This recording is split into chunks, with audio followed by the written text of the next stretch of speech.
Bonjour frères et sœurs, bonjour chers amis. Le cantique qui a été interprété pendant la scène disait qu'un jour tenté par vie vaut mieux que 1000 ailleurs. Et j'espère que c'est notre joie d'être là pour adorer le Seigneur. Et l'adoration a chez nous aussi cette vertu de nous pousser à chercher à ressembler à celui que nous adorons. Le Seigneur est un Dieu de bonté, de fidélité. Nous avons envie aussi d'être bons et fidèles avec nos prochains. C'est un Dieu de grâce qui s'est occupé des plus faibles, de la veuve, des orphelins, des pécheurs que nous étions. Et nous aussi, nous avons envie de ressembler à ce Dieu que nous adorons. Donc l'adoration n'est pas innocente. Elle nous transforme. Elle ne nous laisse pas dans notre coin tout seul, mais nous avons envie d'avoir les mêmes interactions que le Seigneur a eues avec nous pauvres pécheurs, c'est-à-dire d'aimer le prochain plus que nous, de le mettre en premier et nous en second, d'être humble dans nos relations. Et ce matin, j'aimerais vous parler d'un homme qui s'appelle Esdras. Voilà. C'était à une époque où Dieu voulait restaurer le peuple d'Israël. Alors, le peuple avait été désobéissant, les deux royaumes ont été déportés, le royaume du nord d'abord, et 150 ans après le royaume du sud, le royaume de Juda, 70 ans de captivité, et Dieu l'a ramené, parce qu'il avait décidé de le ramener, 70 ans de captivité, et Dieu l'a ramené. Et donc, on voit là que Dieu est fidèle à sa parole, et qu'il nous veut toujours proche de lui. Et ce matin, nous allons pencher notre regard dans le livre d'Esdras. Esdras chapitre 7.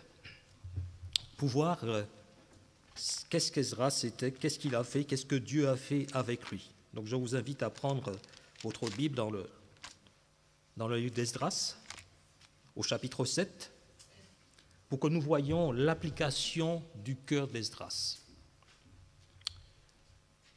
Simplement un survol du livre d'Esdras, composé de 10 chapitres.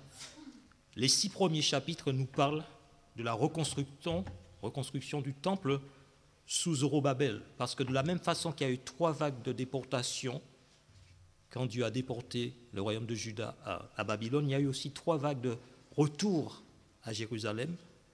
Et donc le premier retour s'est fait avec Zorobabel, le deuxième avec Esdras, le troisième avec Néhémie. Et donc ce livre d'Esdras, les 6 premiers chapitres nous parlent de la reconstruction du temple, premier retour. Et donc, chapitre 1 à 6. Et le chapitre 7 à 10 nous parle du réveil spirituel sous Esdras. Pourquoi le réveil? Parce qu'entre le chapitre 6 et le chapitre 7 d'Esdras, il y a un intervalle de 58 ans, et cet intervalle-là, c'est la période d'Esther. Donc, le peuple était soudé au début de cet intervalle de temps, mais à la fin, le peuple a commencé à se détourner de Dieu. Et la nouvelle génération méconnaissait la ferveur de leurs parents et de leurs grands-parents et ne suivait pas la loi de l'Éternel. Ils ne suivaient pas la loi de Dieu. Et donc, ils commençaient à décroître. Il y avait besoin de réveil. Et donc, Dieu va utiliser Esdras pour ramener à lui son peuple.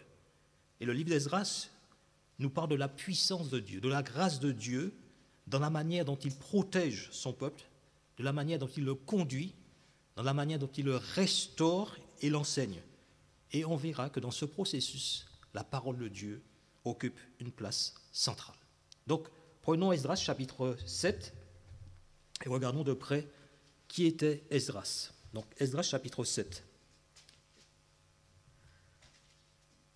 Après ces choses, sous le règne d'Artaxerxès, roi de Perse, vint Esdras, fils de Séraja, fils d'Azaria, fils de Hilkija, fils de Shaloum, fils de Tsadok, fils d'Achitub, fils d'Amaria, fils d'Azaria, fils de Merajot, fils de Zérachia, fils d'Uzi, fils de Buki, fils d'Abishua, fils de Phiné, fils d'Éléazar, fils d'Aaron, le souverain sacrificateur.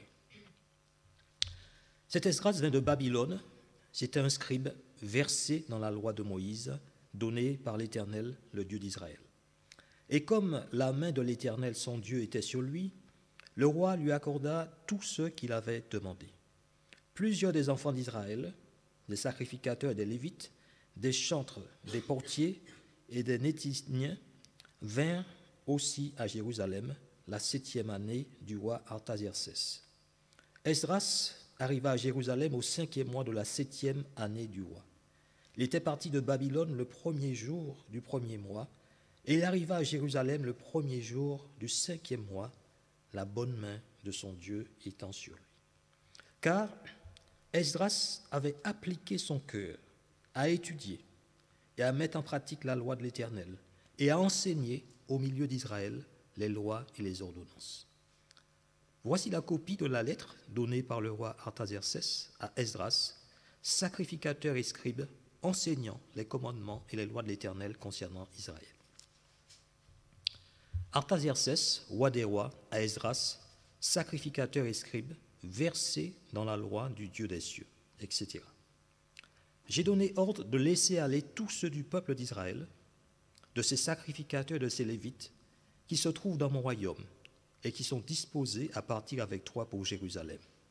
Tu es envoyé par le roi et ses 7 conseillers pour inspecter Juda et Jérusalem, d'après la loi de ton Dieu, laquelle est entre tes mains, et pour porter l'argent et l'or que le roi et ses conseillers ont généreusement offert au Dieu d'Israël, dont la demeure est à Jérusalem, tout l'argent et l'or que tu trouveras dans toute la province de Babylone, et les dons volontaires faits par le peuple et les sacrificateurs pour la maison de leur Dieu à Jérusalem. En conséquence, tu auras soin d'acheter avec cet argent des taureaux, des béliers, des agneaux, et ce qui est nécessaire pour les offrandes et les libations, et tu les offriras sur l'autel de la maison de votre Dieu à Jérusalem. Vous ferez avec le reste de l'argent et de l'or ce que vous jugerez bon de faire, toi et tes frères, en vous conformant à la volonté de votre Dieu. Dépose devant le Dieu de Jérusalem les ustensiles qui te sont remis pour le service de la maison de ton Dieu. Tu tireras de la maison des trésors du roi ce qu'il faudra pour les autres dépenses que tu auras à faire concernant la maison de ton Dieu. Moi, le roi Artaxerxès, je donne l'ordre à tous les trésoriers de l'autre côté du fleuve de livrer exactement à Esdras, sacrificateur et scribe, versé dans la loi du Dieu des cieux, tout ce qu'il vous demandera, jusqu'à 100 talents d'argent, 100 corps de froment, 100 battes de vin, 100 battes d'huile et du sel à discrétion. Que tout ce qui est ordonné par le Dieu des cieux se fasse ponctuellement pour la maison du Dieu des cieux, afin que sa colère ne soit pas sur le royaume, sur le roi et sur ses fils. Nous vous faisons savoir qu'il ne peut être levé ni tribut, ni impôt, ni droit de passage sur aucun des sacrificateurs, des lévites, des chantres, des portiers, des nétiniens et des serviteurs de cette maison de Dieu. Et toi, Esdras, selon la sagesse de Dieu que tu possèdes, établis des juges et des magistrats qui rendent la justice à tout le peuple de l'autre côté du fleuve, à tous ceux qui connaissent les lois de ton Dieu, et fais-les connaître à ceux qui ne les connaissent pas. Quiconque n'observera pas ponctuellement la loi de ton Dieu et la loi du roi sera condamné à la mort, au bannissement, à une amende ou à la prison. Béni soit l'Éternel, le Dieu de nos pères, qui a disposé le cœur du roi à glorifier ainsi la maison de l'Éternel à Jérusalem, et qui m'a rendu l'objet de la bienveillance du roi, de ses conseillers et de tous ses puissants chefs. Fortifié par la main de l'Éternel, mon Dieu, qui était sur moi, j'ai rassemblé les chefs d'Israël afin qu'ils partent avec moi. Voilà Esdras qui termine ce passage en louant l'Éternel. Regardons un peu, on veut s'attacher ce matin au verset 10. Car Esdras avait appliqué son cœur à étudier et à mettre en pratique la loi de l'Éternel et à enseigner au milieu d'Israël les lois et les ordonnances. Eh bien, vous voyez que la première chose qu'Esdras a faite, c'est d'appliquer son cœur à étudier la loi de l'Éternel. Et c'était la première application du cœur d'Esdras.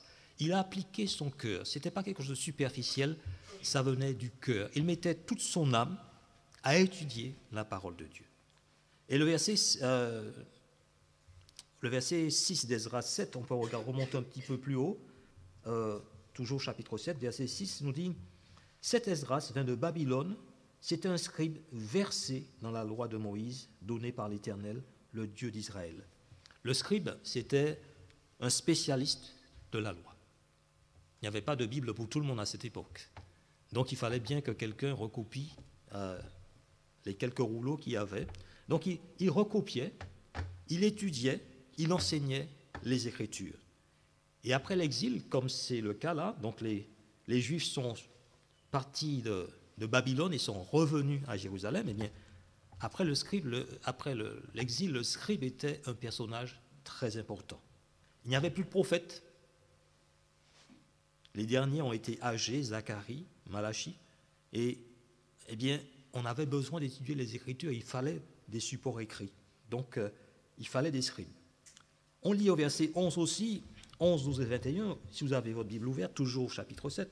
Verset 11, nous lisons « Voici la copie de la lettre donnée par le roi Artaxerxès à Esdras, sacrificateur et scribe, enseignant les commandements et les lois de Dieu concernant Israël. » Et le verset 12, « Artaxerxès, roi des rois, à Esdras, sacrificateur et scribe, versé dans la loi du Dieu des cieux, etc. » Et le verset 21, « Moi, le roi Artaxerxès, je donne l'ordre à tous les trésoriers de l'autre côté du fleuve de livrer exactement à Esdras, sacrificateur et scribe, versé dans la loi du Dieu des cieux, tout ce qu'il vous demandera. » Même le roi Artaxerxès, qui est un païen, reconnaissait qu'Esdras connaissait bien la loi de l'Éternel. Versets 14 et 25 nous rappellent ça. Et donc, voici un homme qui, bien que connaissant déjà la loi de Dieu, ne s'arrêtait pas à ce stade-là. Il cherchait à en savoir plus. Il ne se contentait pas du savoir qu'il possédait déjà, il se livrait à une étude assidue pour mieux connaître la parole de Dieu, pour mieux connaître son Dieu. Et où est-ce qu'il faisait ça? Dans un palais d'ivoire? Non, il faisait ça au milieu d'une cour païenne, avec toutes les séductions, avec toute sa corruption, où à l'évidence il était tenu en estime. Le roi reconnaissait qu'Esdras est un homme qui est versé dans la loi de Dieu, à tel point qu'il lui a donné des responsabilités.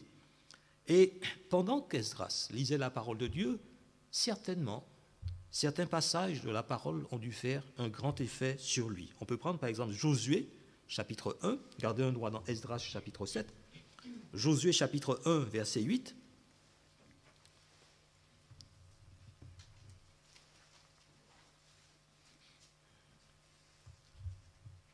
Voilà des passages que certainement Esdras était versé dans la parole de Dieu. Donc il a lu tous ces passages. Josué chapitre 1, verset 8, c'est Dieu qui parle à Josué à cette époque-là. « Que ce livre de la loi ne s'éloigne point de ta bouche. Médite-le jour et nuit pour agir fidèlement selon tout ce qui est écrit, car c'est alors que tu auras du succès dans tes entreprises, c'est alors que tu réussiras. » Vous avez vu aussi que la bonne main de Dieu était sur Esdras, parce qu'il avait appliqué son cœur à étudier la parole de Dieu, à connaître mieux son Dieu. Proverbe chapitre 8, on peut tourner la page aussi, Proverbe chapitre 8, et on prendra aussi un psaume. Proverbe chapitre 8, versets 34 à 35.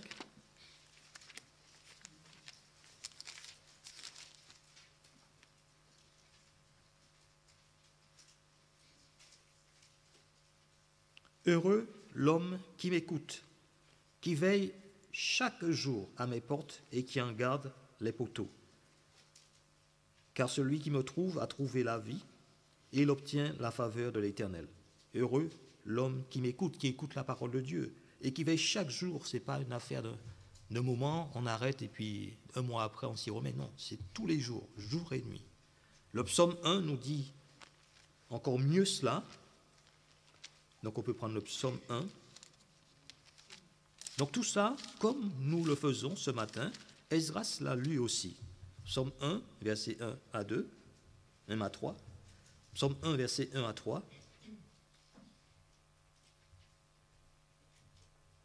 Heureux l'homme qui ne marche pas selon le conseil des méchants, qui ne s'arrête pas sur la voie des pécheurs et qui ne s'assied pas en compagnie des moqueurs.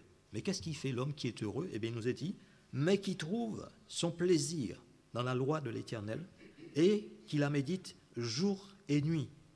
Il est comme un arbre planté près d'un courant d'eau qui donne son fruit en sa saison et dont le feuillage ne se flétrit point. Tout ce qu'il fait lui récit. La bonne main de son Dieu est sur lui, comme c'était pour le cas d'Esdras. Et vous avez Jérémie 9, verset 13, qui est écrit là, « Vous me chercherez, vous me trouverez, si vous me cherchez de tout votre cœur. » Alors, ces passages, comme bien d'autres de la parole de Dieu, ont dû avoir un grand effet sur Esdras, le scribe versé dans la loi du Dieu des cieux.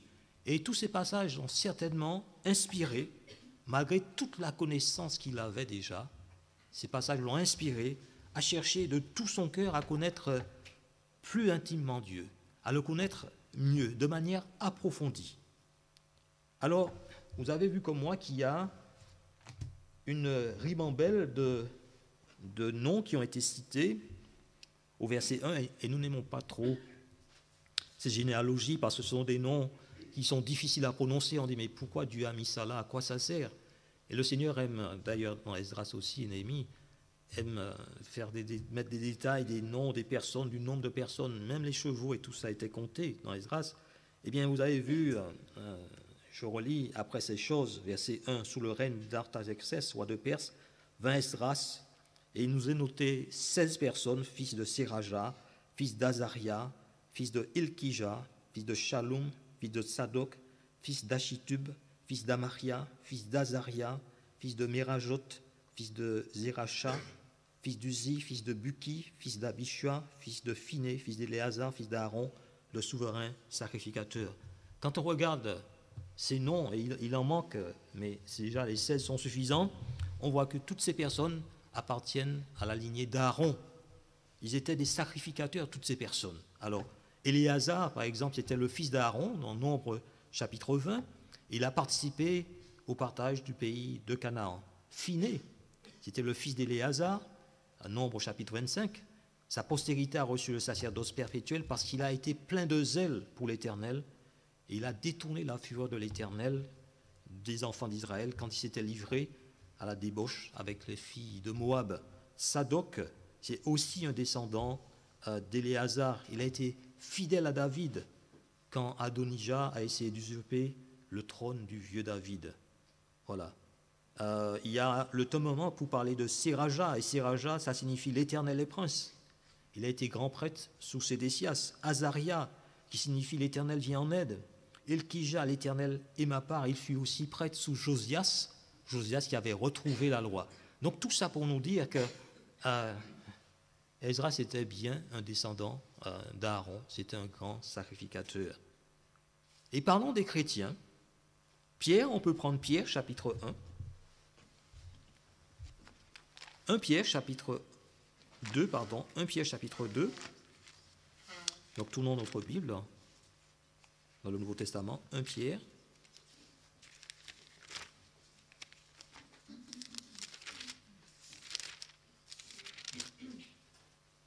Vous voyez ce que nous faisons là, nous tournons les pages. Eh bien,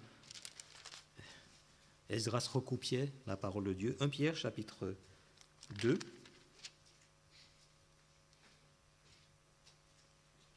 Verset 9.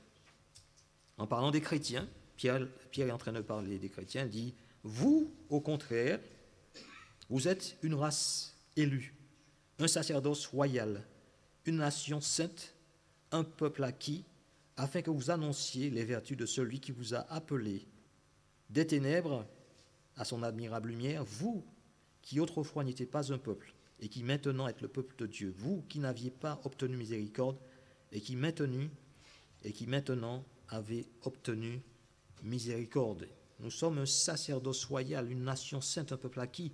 L'Église est un sacerdoce royal uni à Christ. Nous sommes un, nous sommes en Jésus-Christ. On peut aussi prendre Apocalypse, chapitre 5. Apocalypse, on va commencer avec le verset, chapitre 1. Apocalypse, chapitre 1, verset 4. Jean aux 7 églises qui sont en Asie, que la grâce et la paix vous soient données de la part de celui qui est, qui était et qui vient, et de la part des 7 esprits qui sont devant son trône, et de la part de Jésus-Christ, le témoin fidèle, le premier-né des morts et le prince des rois de la terre. Et regardez ce que ça dit, à celui qui nous aime qui nous a délivrés de nos péchés par son sang, on s'en est rappelé par la scène ce matin, et qui a fait de nous un royaume des sacrificateurs pour Dieu son Père. À lui soit la gloire et la puissance au siècle des siècles. Amen. On peut lire aussi Apocalypse chapitre 5, verset 10, pour nous en convaincre.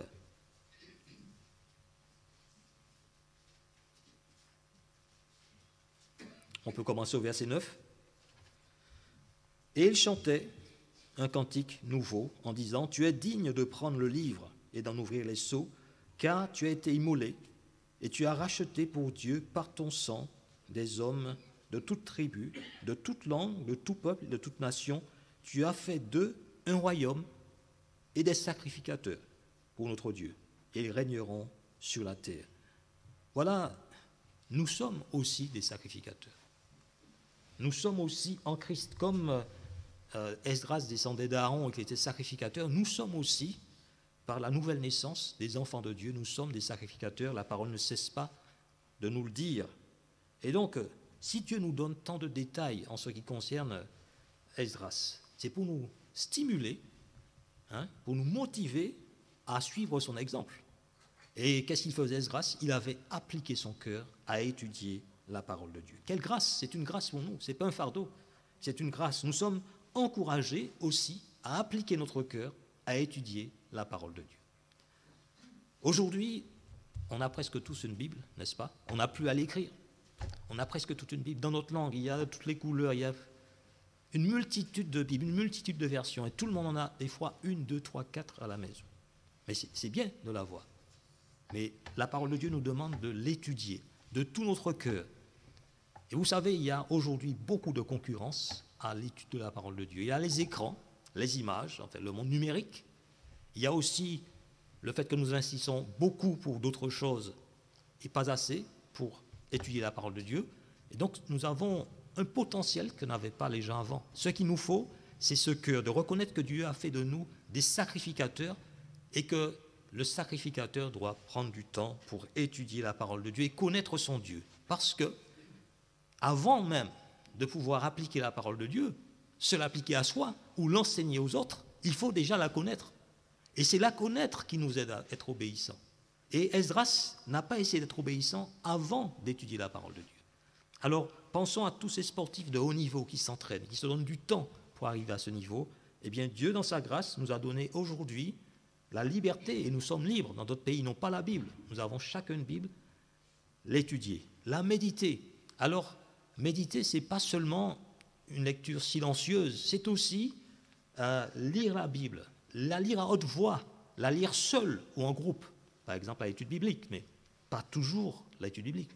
Dans une réunion de famille, à tout moment, avoir cette Bible sur soi, la lire, la répéter à haute voix, la psalmodier aussi, comme les cantiques des psaumes, pour que la parole de Dieu s'imprègne en nous et nous transforme, nous donne envie de ressembler à ce Dieu qui est bon, qui est fidèle, qui entend les prières, qui est un abri, qui est un secours, et donc nous confier en lui et le suivre. Jésus a appelé ses disciples, il a dit « Viens, suis-moi ». Rappelons-nous, nous suivons une personne, pas des règles, une personne. Et comment connaître cette personne? Comme Esdras, étudier la parole de Dieu. Alors, il y a une façon d'étudier la parole de Dieu. Des fois, on picore dans la Bible, on prend un verset là, on prend un autre verset là, et puis des fois, c'est un petit verset, et c'est suffisant pour toute la journée. Ce n'est pas ça qui est vraiment étudier la parole de Dieu. Le verset est dans un contexte, il est dans un texte, il y a un verset avant, un verset après, il est dans un chapitre, et avant, il n'y avait pas des versets, ça a été mis après. Donc, c'est dans un chapitre et c'est dans un livre. Donc, il faut lire ça comme une entité unique. Et à l'époque où il n'y avait pas du numérique, on n'avait pas de texto, on écrivait. Alors, des fois, on recevait des lettres de loin. Qu'est-ce qu'on était content, on attendait ça, et on s'asseyait, on lisait la lettre du début à la fin, pour savoir tout ce qui nous était dit. Ceux qui étaient fiancés et qui étaient loin aussi n'avaient que ce moyen de communiquer. Il n'y avait pas de texto, il n'y avait pas WhatsApp et tout ça. C'était la lettre. Et qu'est-ce qu'on prenait du temps à écrire? Alors, des fois, certains écrivaient tous les jours, d'autres, enfin, selon. Et on prenait du temps, ça, c'est. Les poilus aussi écrivaient à leur épouse. Et c'était un plaisir de recevoir cette lettre qu'ils lisaient du début à la fin. Vous avez un enfant, vous racontez une histoire, vous n'allez pas vous arrêter au milieu. Vous n'allez pas lui dire 2 petits trucs, vous allez lire tout. c'est une unité. C'est ainsi que Dieu nous a donné la parole, c'est ainsi que nous devons la lire. Et il y a des petites épîtres qui se lisent entièrement, il y a d'autres plus grosses qui se lisent par fractions. Donc il y a d'abord la lecture, et puis il y a aussi l'étude. Et aujourd'hui aussi, nous avons de très bons livres d'études à la Maison de la Bible. Sur le net aussi, on trouve de très bonnes choses. Nous avons tout pour étudier la parole de Dieu. Alors que le Seigneur nous encourage à prendre le temps. Et c'est vrai, Dieu nous donne le temps 24 heures. Il nous faut prendre ce temps pour lire la Bible. La lire une fois, deux fois, plusieurs fois. L'étudier peut-être portion par portion. Et nous allons connaître mieux Dieu et nous aurons envie de le suivre. Parce que nous verrons combien il est grand. Combien il a été bon envers nous, pauvres pécheurs. Combien il prend soin de nous tous les jours. Donc Esdras avait appliqué son cœur à étudier la parole de Dieu. Et qu'est-ce que nous voyons? La bonne main de son Dieu était sur lui. Plusieurs fois, verset 6, verset 9, verset 10, car Esdras avait appliqué son cœur à étudier la loi de l'Éternel. Alors, Esdras n'était pas contenté d'étudier la loi de l'Éternel, il a fait une deuxième chose. Il nous a dit qu'il a appliqué son cœur à mettre aussi en pratique la loi de l'Éternel. C'est toujours le verset 10, donc on revient dans Esdras, chapitre 7, verset 10, car Esdras avait appliqué son cœur à étudier et à mettre en pratique la loi de l'Éternel. Et à mettre en pratique la loi de l'Éternel. Mais il avait tellement étudié qu'il ne pouvait pas suivre autre chose que l'Éternel. Et donc, il avait étudié et il la mettre en pratique. Quand vous avez une boussole ou un GPS et que vous êtes dans un endroit perdu, vous n'allez pas laisser la boussole, le GPS dans le sac. Vous allez l'utiliser. Vous allez l'utiliser pour connaître votre chemin. Le psaume 119 pose la question suivante au verset 10. Comment le jeune homme rendra-t-il pur son sentier? C'est une question qui nous pose à tous, adultes, mais aussi plus jeunes, parce que ce monde beaucoup de choses changent, et si on suit le monde, on peut dévier beaucoup de ce que Dieu aime. Eh bien, il dit, comment, Psaume 119, verset 10, comment le jeune homme rendra-t-il pur son sentier? Et la réponse nous est donnée tout de suite après, en se dirigeant d'après ta parole. Donc pour nous, adultes et plus jeunes, la parole de Dieu est la référence pour savoir qu'est-ce qui plaît au Seigneur. Parce que nous cherchons à lui plaire si nous sommes enfants de Dieu. Nous lisons plus loin, au verset 105, « Ta parole est une lampe à mes pieds et une lumière sur mon sentier. » Ce sont des versets que nous connaissons. Mais à méditer ces versets, à les répéter, à s'en imprégner, ça nous donne la pensée de Dieu. Ça nous donne du discernement. « Ta parole est une lampe à mes pieds, une lumière sur mon sentier. » C'est bien la parole de Dieu qui nous montre la voie à suivre et qui est notre boussole durant notre pèlerinage sur cette terre. Elle éclaire le sentier qu'elle nous invite à suivre. Certains chrétiens connaissent la parole, peut-être sommairement, peut-être n'ont-ils pas étudié assez, peut-être n'ont-ils pas médité, mais ils connaissent la parole et pourtant, ils savent ce qu'elle dit, mais ils ne suivent pas la parole de Dieu. Ils font un autre choix. Et Jacques, chapitre 1, verset 22, nous dit « Mettez en pratique la parole et ne vous bornez pas à l'écouter en vous trompant vous-même par de faux raisonnements. » Voilà, Jacques nous invite à mettre en pratique la parole que nous avons lue, que nous avons entendue, que nous avons étudiée. Eh bien, Esdras, il avait appliqué son cœur à étudier la parole et aussi à la mettre en pratique. Mais parce qu'il avait étudié profondément, sa façon de voir était transformée. Et malgré qu'il était dans une cour païenne, il était entouré d'idoles et tout ça, même un peuple qui était en décadence, lui, parce qu'il avait pris son temps avec le Seigneur, eh bien, il avait envie de suivre son Seigneur. Il aimait son Seigneur. Esdras, chapitre 7, verset 25. Nous lisons « Et toi, Esdras, selon la sagesse de Dieu que tu possèdes, établis des juges et des magistrats qui rendent la justice à tout le peuple de l'autre côté du fleuve, à tous ceux qui connaissent les lois de ton Dieu, et fais-les connaître à ceux qui ne les connaissent pas. » Le roi était impressionné par la connaissance qu'Esdras avait de la loi de Dieu, et il lui dit, mais avec la sagesse de ton Dieu que tu possèdes, eh bien tu peux établir des juges, c'est-à-dire des gens intègres, des magistrats, qui rendent quoi? La justice à tout le peuple de l'autre côté du fleuve, à tous ceux qui connaissent les lois de ton Dieu, et fais-les connaître à ceux qui ne les connaissent pas. Voilà. Et donc, Esdras a l'habitude de gérer toutes choses selon la parole de Dieu. On peut regarder quelques passages rapidement pour voir comment Esdras gérait tout selon la parole de Dieu. Esdras chapitre 8, verset 15, on tourne la page. Esdras chapitre 8,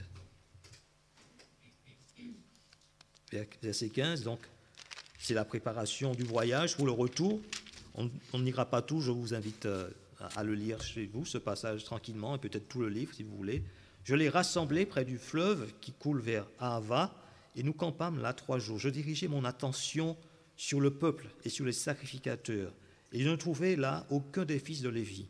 Alors je fis appeler les chefs Éliézer, Ariel, Shemaïja, Elnathan, Jarib, Elnathan, Nathan, Zacharie, Meshulam, et les docteurs Jojarib, Elnathan. Je les envoyai vers le chef Iddo, demeurant à Cassifia, et je mis dans leur bouche ce qu'ils devaient dire à Iddo et à ses frères nétiniens qui étaient à Cassifia, afin qu'ils nous amènent des serviteurs pour la maison de notre Dieu.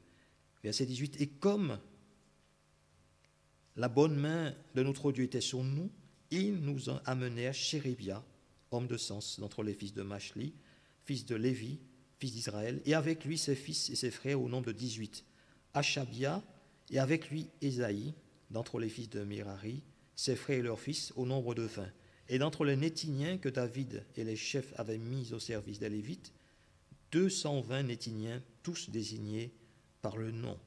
Alors là, la restauration, Dieu voulait restaurer son peuple. Ils avaient abandonné Dieu, Dieu les avait déportés à Babylone. Il fallait retourner. Vous voyez, la première chose qu'ils construisent, c'est l'autel. Parce que le Seigneur, le sacrifice, notre Seigneur Jésus doit être au centre de tout, même avant les murailles. Et donc ils avaient cette vision de l'adoration, de recentrer Dieu au milieu de tout. Et donc, la restauration du peuple exigeait un culte pur. Il fallait des sacrificateurs, mais il fallait aussi des Lévites. Or, Esdras se rend compte qu'il n'y a pas beaucoup de Lévites. Il n'y en a pas du tout. Et peut-être les Lévites étaient chargés des travaux subalternes, n'étaient pas très motivés pour retourner à Jérusalem. Eh bien, on voit que Esdras va les encourager et il va récupérer quelques Lévites à retourner à Jérusalem. On voit aussi, à la suite, verset 21, là, toujours le verset 8, là, près du fleuve d'Ahava, je publiai un jeûne d'humiliation devant notre Dieu, afin d'implorer de lui un heureux voyage pour nous, pour nos enfants et pour tous ceux qui nous appartenaient. J'aurais eu honte de demander au roi une escorte et des cavaliers pour nous protéger contre l'ennemi pendant la route, car nous avions dit au roi, la main de notre Dieu est pour leur bien sur tous ceux qui le cherchent, mais sa force et sa colère sont sur tous ceux qui l'abandonnent. C'est à cause de cela que nous jeûnâmes et que nous invoquâmes notre Dieu. Et il nous exauça. Voilà. Avant de partir, il n'a pas demandé d'armée. C'était un voyage dangereux. Il transportait de l'or, beaucoup d'argent. Ils n'étaient pas très nombreux. Eh bien, Esdras sait à qui se confier, comme le psaume 91 que nous avons lu dans l'Éternel. Il a prié, il a jeûné, et Dieu les a exaucés. Ils sont arrivés sains et saufs à Jérusalem. Voilà. Et la parole de Dieu nous invite à faire connaître nos besoins à Dieu par des prières, Philippiens chapitre 4, versets 6 à 7, par des prières, des supplications avec des actions de grâce. Et la paix de Dieu qui surpasse toute intelligence gardera nos cœurs et nos pensées en Jésus-Christ. On voit aussi, dans Esdras chapitre 9, on ne va pas lire que, eh bien, il y avait là encore la violation des lois de Moïse, les Juifs avaient pris des femmes étrangères, eh bien, c'était une cause d'idolâtrie plus tard, et Esdras a réglé ça selon la parole de Dieu. Et Ésaïe 66, verset 2 nous dit, « Voici sur qui je porterai mes regards, sur celui qui souffre et qui a l'esprit abattu, sur celui qui craint ma parole. » La parole de Dieu, c'est notre guide, nous devons l'appliquer. Esdras chapitre 9, on peut juste lire Esdras chapitre 9, verset 4. Auprès de moi s'assemblèrent tous ceux que faisaient trembler les paroles du Dieu d'Israël à cause du péché des fils de la captivité, et moi, je restais assis et désolé jusqu'à l'offrande du soir. Voilà, Esdras avait l'habitude de gérer toute sa vie selon la parole de Dieu. Il avait cette habitude d'appliquer la parole de Dieu à toutes les situations dans sa vie. Mais il y avait une troisième chose qu'Esdras faisait, et nous terminerons là, ici. On revient à Esdras chapitre 7, verset 10. Premièrement, car Esdras avait appliqué son cœur à étudier. C'était la première chose que nous avons vue. Deuxièmement, à mettre en pratique la loi de l'Éternel, c'est-à-dire gérer toute la vie selon ce que dit la parole de Dieu. Et enfin, à enseigner au milieu d'Israël les lois et les ordonnances. Vous voyez que tout ça se tient. On ne peut pas enseigner ce qu'on ne connaît pas. On ne peut pas appliquer à sa vie ce qu'on a appliqué aux autres, ce qu'on ne s'est pas appliqué avant. Et pour le début commence par l'étude de la parole de Dieu.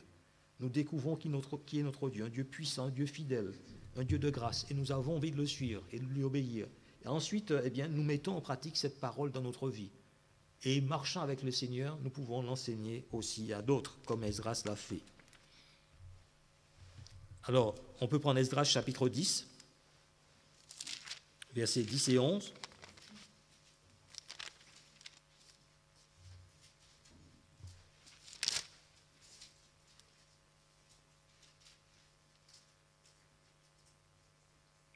Alors, c'était une situation de péché qui était là, et on commence au verset 9.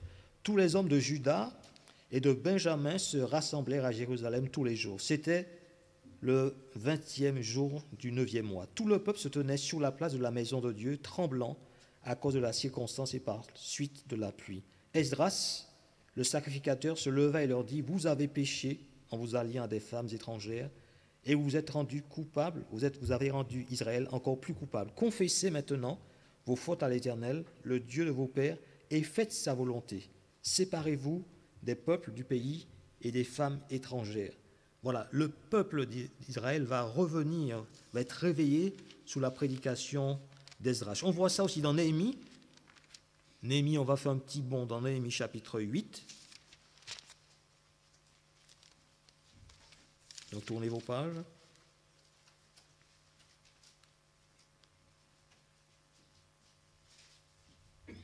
Je commence au verset 1, Néhémie chapitre 8, verset 1. Alors tout le peuple s'assembla comme un seul homme sur la place qui est devant la porte des eaux, et dirent à Esdras, le scribe, d'apporter le livre de la loi de Moïse, prescrite par l'Éternel à Israël. Et le sacrificateur Esdras apporta la loi devant l'assemblée, composée d'hommes et de femmes, et de tous ceux qui étaient capables de l'entendre. C'était le premier jour du 7e mois. Esdras lut dans le livre depuis le matin jusqu'au milieu du jour, sur la place qui est devant la porte des eaux, en présence des hommes et des femmes et de ceux qui étaient capables de l'entendre. Tout le peuple fut attentif à la lecture du livre de la loi. Esdras, le scribe, était placé sur une estrade de bois dressée à cette occasion. Et on va faire un petit bond au verset 6. Esdras bénit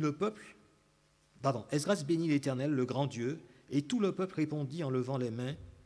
Amen, Amen. Et ils s'inclinèrent et adorèrent l'Éternel, le visage contre terre. Josué, Bani, Chérébia, Jamin, Akub, Shabétaï, Odija, Maaséja, Kélita, Azaria, Josabad, Anan, Pélaja et les Lévites expliquaient la loi au peuple et chacun restait à sa place. Ils lisaient distinctement dans le livre de la loi de Dieu et il en donnait le sens pour faire comprendre ce qu'ils avaient lu. Et au verset, donc on terminera avec les versets 11 et 12. On peut continuer. Verset 9. Néhémie, le gouverneur, Esdras, le sacrificateur et le scribe, et les Lévites, qui enseignaient le peuple, dirent à tout le peuple, ce jour est consacré à l'Éternel votre Dieu. Ne soyez pas dans la désolation et dans les larmes, parce qu'ils avaient péché.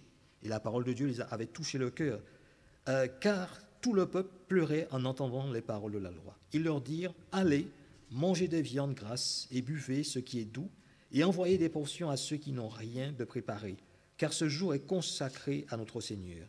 Ne vous affligez pas, car la joie de l'Éternel sera votre force. Les Lévites calmaient tout le peuple en disant, taisez-vous, car ce jour est saint, ne vous affligez pas. Et tout le peuple s'en alla pour manger et boire, pour envoyer des portions et pour se livrer à de grandes réjouissances, car ils avaient compris les paroles qu'on leur avait expliquées. Voilà. Esdras, qui appliquait son cœur aussi, à enseigner cette parole au peuple pour qu'il revienne à son Dieu. Et on lit à plusieurs reprises, dans Esdras chapitre 7, verset 6, verset 28, dans Esdras aussi chapitre 8, verset 18, 22, 23 et 31, que la main de l'Éternel était sur Esdras. Tout ça pour dire que la parole de Dieu avait une place centrale dans la vie d'Esdras. Il l'avait étudiée lui-même, déjà pour lui, pour obéir au Seigneur. Il l'avait mise en pratique et il l'avait enseignée aussi aux autres. Car Esdras avait appliqué son cœur à étudier, à mettre en pratique la loi de l'Éternel et à enseigner au milieu d'Israël les lois et les ordonnances. La parole de Dieu, avec tous ces détails, et je vous invite à lire chez vous tranquillement, vous serez vraiment enrichis par la lecture de ces deux livres.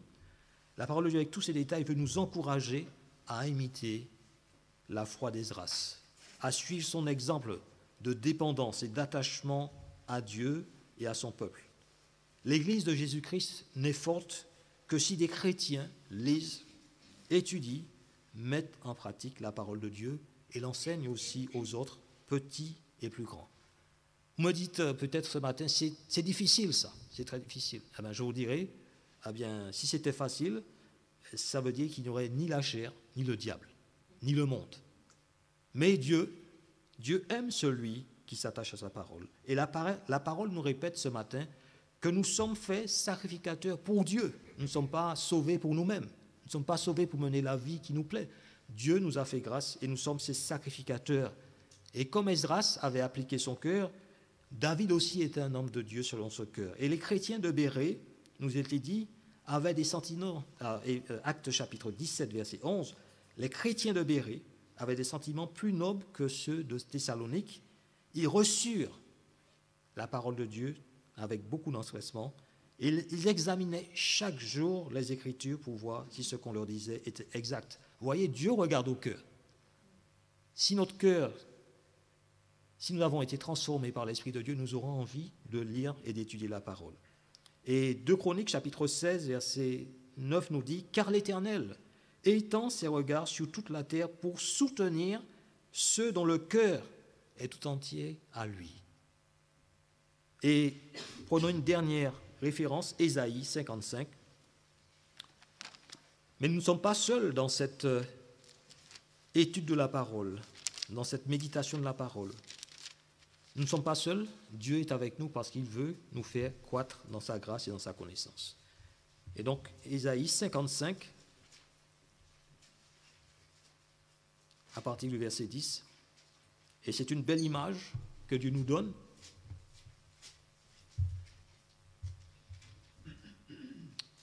Ésaïe 55, verset 10, « Comme la pluie et la neige descendent des cieux et n'y retournent pas sans avoir arrosé, fécondé la terre et fait germer les plantes, sans avoir donné de la semence au semeur et du pain à celui qui mange. » Et nous voyons ça tous les jours. Quand il n'y a pas de pluie, il n'y a pas de plante. Et s'il n'y a pas de plante, il n'y a pas de nourriture. S'il n'y a pas de plante, il n'y a pas de semence. S'il n'y a pas de semence, on ne peut pas semer et avoir du blé. Eh bien, il nous est dit, voilà, la pluie et la neige font ça. Eh bien, regardez, ainsi en est-il de ma parole qui sort de ma bouche. Elle ne retourne point à moi sans effet, sans avoir exécuté ma volonté et accompli mes desseins. Frères et sœurs, quand nous nous attachons à la parole de Dieu, à l'étudier, eh bien, le Seigneur est avec nous pour que cette parole porte du fruit dans notre vie. Le Seigneur est avec nous pour que nous puissions la mettre en pratique. Il est aussi avec nous pour que nous puissions l'enseigner aux autres. Eh bien, que le Seigneur bénisse sa parole dans vos cœurs et qu'il vous encourage à être comme Esdras.